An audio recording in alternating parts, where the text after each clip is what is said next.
तो जैसे कि मैंने अभी बताया था कि आपको अपने कंपाउंड के अंदर अपने डबल बॉन्ड और ट्रिपल बॉन्ड को मैक्सिमम नंबर्स में लेके चलना है, यानी कि जो आप चैन सेलेक्ट करेंगे उसके अंदर आपको अपना डबल बॉन्ड और ट्रिपल बॉन्ड ज़्यादा से ज़्यादा होने चाहिए। चलिए अब बात करते हैं हम अपने थर्ड रूल की, जो कि है it must be the longest possible carbon chain the carbon of the CO2H यानी कि carboxylic acid, C triple bond N यानी कि आपका cyano group, and C double bond OH यानी कि aldehyde group, etcetera groups are counted when they are a part of the principal chain. यानी कि ये तीनों फंक्शनल ग्रुप आपका कार्बोक्सिलिक एसिड, साइनाइड और आपका एल्डिहाइड, अगर ये आपके ग्रुप के जो हैं वो आपके अगर चैन के अंदर आते हैं तो आप कार्बन की नंबरिंग में इनके कार्बन्स को भी काउंट करेंगे। चलिए अब इसी से रिलेटेड आपका बी पार्ट है रूल्स के, अब उसकी भी हम बात करते हैं। Naming the principal chain. The principal chain is named after the replacement alkane having the same number of carbon atom and is modified when the unsaturated by the replacement of N by ene, adenine, etc. The final E of the name is omitted before Y or a vowel. Example, methanol becomes methanol. यानी कि इस rule के according जो है वो हम अगर कभी भी अपने अल्केन की नेमिंग करेंगे तो अगर वो आपका अनसैचुरेटेड कंपाउंड है तो उसके अंदर हमारा एन जो है वो आपका इन, आइन या एडलिन में कन्वर्ट होगा। और इसमें भी जो हमारा लास्ट वर्ड है जो कि ई है तो उसमें हमारा वाई से पहले की जो ई आएगी उसको हम कन्वर्ट कर देंगे, हटाकर, मतलब उसको हटा देंगे और उसके बाद अपना वाई एन ई, अगर आइन जोड़ रहे हैं तो आइन जोड़ देंगे। जैसे कि आपको यहाँ एग्जांपल के तौर पे मैंने लिखा है मैथेनियोल को मैंने चेंज किया है मैथेनल में, और इसमें से मैंने ई हटा के आपके फंक्शनल ग्रुप का और अटैच किया है। सेम ऐसे ही इसमें थर्ड रूल आता है आपका सी, नंबरिंग द प्रिंसिपल चैन। तो इससे रिलेटेड भी हमारे कुछ स्टेप होते हैं, चलिए उसके बारे में भी जानते हैं। तो the principal chain is number according to the following rule taken in order of. तो सबसे पहले अगर यहाँ रूल है जो कि है the PFG that is principal functional group must be given the lowest possible number, यानी कि जो हमारा प्रिंसिपल ग्रुप होगा अपने कार्बन कंपाउंड्स के अंदर उसको हमने सबसे लोएस्ट पोजीशन पे रखना है। उसके बाद सेकंड है यहाँ कि the double bond and the triple bond must be to give the lowest possible number, यानी कि अपने प्रिंसिपल या फंक्शनल ग्रुप के बाद आपको अपने डबल बॉन्ड और ट्रिपल बॉन्ड दोनों को भी लोएस्ट पोजीशन पे रखना है। इसके बाद यहाँ थर्ड उसी में रूल आता है the remaining functional group and the substituent must be given to the lowest possible number, यानी कि जो उन दोनों के अलावा यानी कि double bond and PFG groups के अलावा अगर हमारा कोई सब्स्टिट्यूएंट या फंक्शनल ग्रुप है तो हमें उनको भी अपने लोएस्ट पोजीशन पे ही काउंट करना है, यानी कि उनको जितनी ज़्यादा लोएस्ट पोजीशन पे हम उसको रख सकते हैं उतनी ज़्यादा लोएस्ट पोजीशन पे हमें उसे रखना है नेमिंग करते वक्त। तो चलिए अब इससे रिलेटेड हम कुछ एग्जांपल्स के बारे में बात करते हैं। तो जैसे कि सबसे पहले आपको यहाँ स्ट्रक्चर दिख रहा होगा जिसमें आपका लेफ्ट हैंड साइड से सबसे पहला एक अल्कोहल अटैच है जिसको मैंने अभी आपको अर्लियर टेबल के अंदर डिस्कस किया था, और उसके बाद आपके यहाँ टोटल 6 कार्बन है कंटिन्यूसली एक चैन के अंदर, और यहाँ फोर्थ पोजीशन पे आपका एक क्लोरीन है और सबसे लास्ट वाले पोजीशन पे आपका कीटोन ग्रुप अटैच है जो कि लास्ट से सेकंड कार्बन के साथ अटैच है, और आपके लेफ्ट हैंड साइड से सेकंड कार्बन पे आपका एक मिथाइल ग्रुप अटैच है। अब ऐसे कंपाउंड्स की जो आपको नेमिंग करनी होती है उसमें आपको सबसे पहला रूल जो कि अभी मैंने डिस्कस किया, सबसे पहले आपको उसके अंदर अपना फंक्शनल ग्रुप ढूंढना है कि हमारा फंक्शनल ग्रुप कौन सा है। जैसे कि मैंने आपको बताया कि फंक्शनल ग्रुप इसके अंदर जो मेन है हमारा कीटोन है, क्योंकि आपका अल्कोहल से ज़्यादा प्रायोरिटी रखता है। तो मैंने जैसे कि सबसे पहले रूल में प्रिंसिपल ग्रुप फाइंड आउट किया जो कि आपका कीटोन है। उसके बाद आपका आता है प्रिंसिपल चैन, यानी कि लॉन्गेस्ट चैन आपको सिलेक्ट करनी होती है जिसमें आपका double bond and triple bond maximum numbers में आने चाहिए। और उसके अकॉर्डिंग जो ये हमारी स्ट्रेट चेन है वो हमारी लॉन्गेस्ट चेन है, क्योंकि इसके अंदर हमारा फंक्शनल ग्रुप भी आ रहा है, सब्स्टिट्यूएंट्स भी आ रहे हैं और आपका डबल बॉन्ड भी आ रहा है।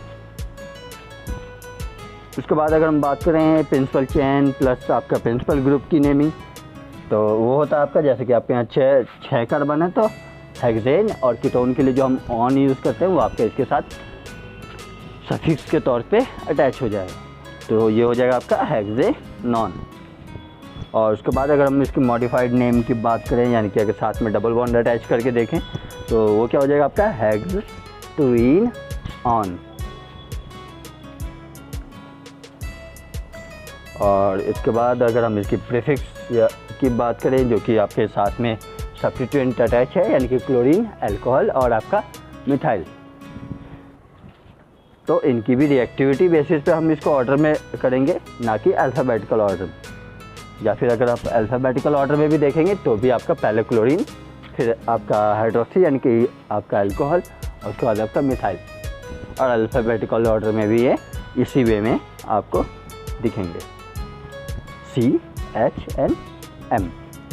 तो इसकी जो नेमिंग होगी वो आपके सिंपली इनकी पोजीशंस के साथ होगी, जैसे मैंने अभी लास्ट रूल में आपको बताया था, 3 क्लोरो यानी कि जो इसका 3rd पोजीशन पे है, ऐसे 6 हाइड्रोक्सी यानी कि वो 6th पोजीशन पे है, और 5 मिथाइल यानी कि वो 5वीं पोजीशन पे है। और इसमें जो हमारी नंबरिंग हो रही है वो आपको दिख रहा होगा कीटोन की ओर से होगी, कि हमारा जो PFG फंक्शन होता है उसको आपको लोएस्ट पोजीशन पे रखना होता है। इसके बाद इन तीनों ही रोल्स को अगर हम कंबाइन करते हैं तो जो इसका कंप्लीट नेमिंग होगी, और क्योंकि हम अपने सब्स्टिट्यूएंट को पहले नेमिंग करते हैं और उसके बाद अपने प्रिंसिपल चेन, और चेन के बाद अपने PFG के सफिक्स को, जो कि मैंने अभी टेबल से जस्ट पहले आपको जो 4 पार्ट्स में डिवाइड करके समझाया था वो है ये।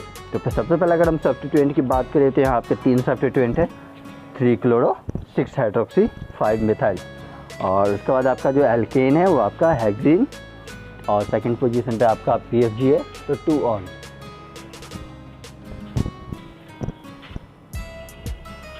तो चलिए आगे बढ़ते हैं, और इसी के अंदर अब हम बात करते हैं different types of PFG functions की नेमिंग के बारे में। तो अगर सबसे पहले हम बात करें ईथर और थियोईथर्स की, यानी कि ईथर्स एंड ईथर डेरिवेटिव्स की, तो इनकी जो नेमिंग होती है, in the naming of ether as alkyl oxy derivatives of alkanes, it is generally containing 4 or less carbon to alkoxy derivative that is omit the syllable "-ile". Example: methyloxy become methoxy, ethyloxy become ethoxy. But pentyloxy for 5 carbon with oxygen is correct, और ये आपका पेंटाइलॉक्सी ही होगा, और केवल आपका first 4 carbon तक आप उसको अल्कोक्सी कर सकते हैं, जैसा कि मैंने अभी ऊपर आपको बताया, कंटेनिंग 4 और लेस कार्बन टू अल्कोक्सी, यानी कि 4 से या फिर 4 से कम अगर कार्बन हैं आपका तो आप उसको अल्कोक्सी में चेंज कर सकते हैं, अदरवाइज़ वो आपका अल्काइल ऑक्सी में ही रहेगा। इसके बाद अगर हम बात करें नेक्स्ट, इसमें आपके एक सिस्टमेटिक रूल्स आता है, जो कि alternative system for the naming ether और thioether is to name the alkyl group on oxygen, sulphur and list them in the alphabetical order as a separate word before the name ether और sulphide.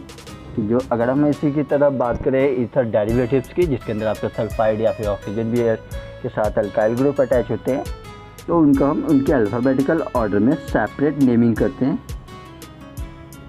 तो चलिए अब इससे related कुछ हम यहाँ examples के बारे में अगर बात करें, तो सबसे पहले आपको एग्जांपल दिख रहा होगा, जिसके अंदर आपके ऑक्सीजन के दोनों ही साइड आपका इथाइल ग्रुप अटैच है, जो कि आपका एस्टर ग्रुप को शो करता है। और इसकी जो नेमिंग होगी वो आपकी या तो डाईइथाइल ईथर होगी, अगर ईथर की फॉर्म में करना है आपको, या फिर अगर इसके सफिक्स के तौर पे करना है तो आपका इथॉक्सी इथेन होगा, जो कि मैंने आपको पहले भी बताया, अल्कोक्सी एल्केन, जो कि सफिक्स में आपका आता है। उसके बाद अगर हम बात करें अपने सेकंड की, तो यहाँ आपको दिख रहा होगा कि लेफ्ट हैंड साइड से आपका इथाइल और राइट हैंड साइड से आपका मिथाइल अटैच है, और इसलिए हम इसकी जो नेमिंग होगी वो आपका isopropyl, sorry left hand side से आपका प्रोपाइल और राइट हैंड साइड से मिथाइल अटैच है, इसलिए जो इसकी नेमिंग होगी वो आपका आइसोप्रोपाइल मिथाइल ईथर होगा, अगर आप ईथर फॉर्म में करना चाहते हैं। नहीं तो आपका ये सिंपली होगा 2-मिथॉक्सी प्रोपेन, जो कि हमारा सिंपल प्रीफिक्स को यूज़ करके नेमिंग की है। ऐसे ही अगर थर्ड स्ट्रक्चर की बात करें जिसमें आपका सल्फाइड है और इसके लेफ्ट हैंड साइड से आपके 3 कार्बन यानी कि प्रोपेन अटैच है और राइट हैंड साइड से 2 कार्बन यानी कि इथाइल अटैच है। तो इसके अंदर भी क्या है हमारा, पहले इथाइल प्रोपाइल सल्फाइड जो इसकी नेमिंग पड़ती है। और अगर हम इसके सफिक्स के तौर पे नेमिंग करते हैं तो 1 इथाइल थियो प्रोपेन, ये इसकी नेमिंग होगी। तो ये था, अभी तक हम बात कर रहे थे एस्टर एंड थियो एस्टर की। अगर हम बात करें अल्कोहल एंड थियोल की तो उसकी नेमिंग्स आपकी कुछ इस तरह होंगी, जैसे मैंने यहाँ स्ट्रक्चर बता रखा आपको, OH and SH as a PFG यानी कि प्रिंसिपल फंक्शनल ग्रुप। तो अगर सबसे पहला आपका मिथाइल के साथ आपका अल्कोहल अटैच है तो आपका मिथेनॉल होगा। ऐसे ही अगर मिथाइल के साथ आपका सल्फाइड अटैच है तो वो आपका मिथेन थियोल होगा, अगर थियोल ग्रुप अटैच है तो। सिमिलरली थर्ड पे आपका अगर कोई प्रोपाइल ग्रुप है उसमें आपका अल्कोहल अटैच है तो ये आपका 2 प्रोपेनॉल होगा। और ऐसे ही फोर्थ अगर स्ट्रक्चर की बात करें जिसमें आपके 4 कार्बन है, फर्स्ट एंड लास्ट पोजीशन पे आपका अल्कोहल अटैच है, तो इसमें अगर हम नेमिंग करते हैं तो वो आपका होगा 1,4 ब्यूटेन डायोल, यानी कि 1,4 जो हमें यहाँ अटैच कर रहे हैं वो आपके PFG फंक्शंस की पोजीशन शो कर रहा है। इसके बाद पांचवा स्ट्रक्चर जिसमें आपके 3 कार्बन है और फर्स्ट एंड लास्ट पे आपका थियोल अटैच है, इसलिए इसका जो नाम होगा वो होगा आपका 1,3 प्रोपेन डाइथियोल। छठे स्ट्रक्चर में आपको दिखा होगा यहाँ आपके 4 कार्बन है और फोर्थ कार्बन पे आपका अल्कोहल और सेकंड पे आपके यहाँ डबल बॉन्ड है। तो इसमें आप नंबरिंग की तरह से भी कर सकते हैं, बेसिकली आप अपने PFG फंक्शंस की ओर करेंगे और साथ में आपको अपने डबल बॉन्ड को लोएस्ट पोजीशन पे रखना है, इसलिए जो इसका नेमिंग होगी वो आपका 2 ब्यूटीन। अब यहाँ जो 2 है वो आपके डबल बॉन्ड के लिए, उसके बाद आपका 1 यानी कि अल्कोहल के लिए 1 ऑल, 2 ब्यूटीन 1 ऑल हो जाएगा इसकी नेमिंग। सातवें की अगर बात करें जो कि आपके एक साइक्लिक कंपाउंड के साथ थियोल अटैच है, इसलिए इसकी जो नेमिंग होगी वो आपके साइक्लोहेक्सेन थियोल होगी।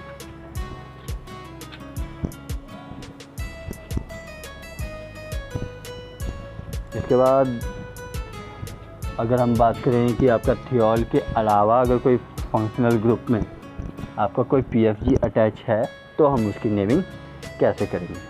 तो जैसे कि आपको यहाँ दिख रहा होगा एक हमारा अल्कोहल है, साथ में आपका कार्बोक्सिलिक एसिड है।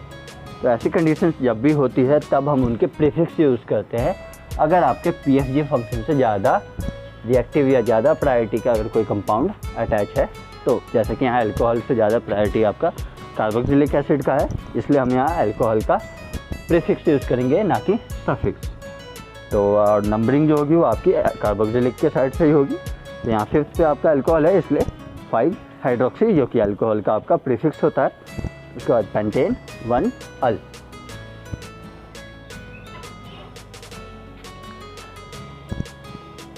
और उसके बाद हम अपने अगर नेक्स्ट की बात करें तो सेकेंडरी जो है यहाँ आपका वह आपका इसके अंदर भी आपका एक तो ओइक एसिड है और एक आपका अल्कोहल है, और इसमें भी जो नंबरिंग होगी वो हमारा राइट हैंड साइड से ही होगी। और इसलिए जो इसका जो नेमिंग होगी वो सेम जैसे कि मैंने अभी बताया था, इसमें भी हम अल्कोहल का प्रीफिक्स यूज़ करेंगे जो कि होगा आपका 4 हाइड्रोक्सी 2 हेक्सेनोइक एसिड। ऐसे ही थर्ड स्ट्रक्चर की बात करें तो जिसमें आपका एल्डिहाइड एंड थियोल दोनों ही हैं। अब इसमें से जो अल्कोहल और थियोल दोनों ही हैं, इसमें से जो प्रायोरिटी होता है वो हमारे अल्कोहल का है और जो लोअर प्रायोरिटी है वो हमारे थियोल की है। इसलिए जो हम यहाँ प्रीफिक्स यूज़ करेंगे वो हमारा थियोल का होगा और आपके अल्कोहल का सफिक्स यूज़ करेंगे। तो जैसा कि आपके यहाँ दिख रहा होगा 3 मरकैप्टो 1 प्रोपेनॉल। तो ये अल्कोहल एंड थियोल था। और अब हम बात करते हैं अल्कोहल एंड थियोल सॉल्ट्स की नेमिंग की। अगर कि हमें इनके सॉल्ट्स की अगर नेमिंग करनी होगी तो हम उसको कैसे करेंगे। So the salt of alcohol and thiol are most simply named by adding 8 after the all of the same alternative. The alcoholate may be named as alkyl oxide, dropping the "-ile" syllable for the first 4 number of alkyl group, यानी कि पहले 4 member, यानी कि आपका methyl, ethyl, propane and butane, ये जो 4 हैं इनमें हम अपने आइल को हटा के अल्काइल ऑक्साइड भी लगा सकते हैं। जैसा कि अब आपको यहाँ मैं नीचे उससे रिलेटेड कुछ एग्जांपल दिखाता हूँ। जैसे मिथाइल के साथ आपका सोडियम सॉल्ट अटैच है, तो अगर नेमिंग की बात करें तो आपका सोडियम मैथॉक्साइड हो जाएगा या फिर सोडियम मैथोनलेट, मैथेनल-8। सिमिलरली अगर सेकेंडरी स्ट्रक्चर की मैं बात करूँ तो यहाँ आपके 5 कार्बन है, साथ में आपका पोटेशियम का सॉल्ट अटैच है, तो इसका नाम आपका पोटेशियम पेंटाइल ऑक्साइड होगा या फिर पोटेशियम पेंटोलोएट। तो मेरा आपको ये समझ में आ रहा हो सही से। अब अगर हम बात करें acid, salt of acid and acid anhydrides के बारे में,